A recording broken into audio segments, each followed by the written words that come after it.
નમસ્કાર, આપ જોઈ રહ્યા છો નેશન પ્લસ ન્યૂઝ. હું છું આપની સાથે હેતલ ભગત. મધ્ય ગુજરાતની સૌથી મોટી ગણાતી સયાજી હોસ્પિટલમાં ગુજરાત ઉપરાંત એના પાડોશી રાજ્ય મધ્યપ્રદેશ અને રાજસ્થાનથી પણ દર્દીઓ સારવાર માટે આવતા હોય છે.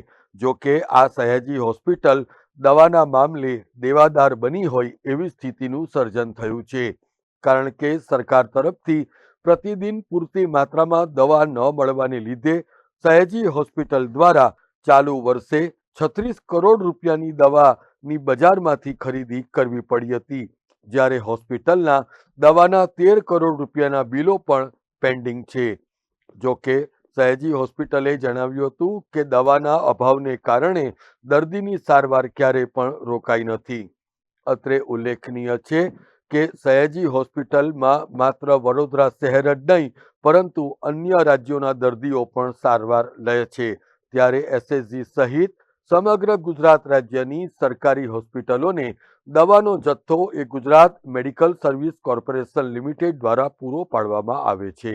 Gujarat medical service corporation limited દ્વારા 688 જેટલી દવાને એસેન્શિયલ ડ્રગ્સ લિસ્ટમાં મુકાઈ છે અને આ તમામ દવાઓ સરકારે હોસ્પિટલોને પહોંચાડવાની હોય છે.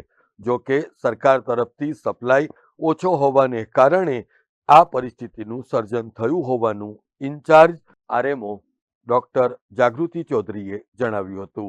કર્યો છે એ રેટ કોન્ટ્રાક્ટ ગાંધીનગરથી થાય તો એને ઓર્ડર આપ્યો હોય તો એ લોકો ઘણી વાર કહેતા હોય કે અમે જીએમએસસીએલ જે કોર્પોરેશન છે એને જ આપીએ, તો એવી સપ્લાય કદાચ ના હોય તો. બાકી તો અમે ઇમરજન્સી દવામાં જે કેશથી પણ લઈને 688 પ્રકારની દવાઓ છે. હોસ્પિટલ પાસે કેટલા પ્રકારની દવાઓ અવેલેબલ છે? 688 માંથી અમને જે એટલે ટોટલ 688 નું અમે ઇન્ડિયન નથી કર્યું. જે અમને જરૂર હોય એટલે રાઉન્ડ અબાઉટ 670 કે એવું ઇન્ડિયન કર્યું હોય એ જે ડિમાન્ડ પ્રમાણે તો બધી અવેલેબલ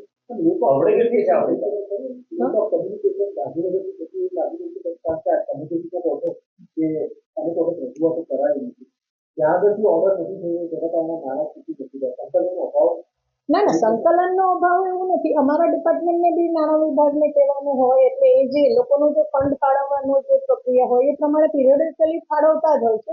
હવે મોસ્ટલી આ જે ગ્રાન્ટ આવે હવે ડિસેમ્બર એન્ડમાં આવશે, એટલે હોપફુલી કે આ અઠવાડિયામાં આવી જાય અને પછી 3 મંથની આવતી હોય. કેમેરામેન નવનીત પરમાર સાથે Satyam Nevaskar, nation plus news, Vadodara. સમાચારોનો સતત અપડેટ મેળવવા માટે અમારી નેશન પ્લસ ન્યૂઝની યુટ્યુબ ચેનલને સબસ્ક્રાઇબ કરો, બેલ આઇકન દબાવો અને જોડાયેલા રહો ફેસબુક, ઇન્સ્ટાગ્રામ અને ટ્વિટર પર.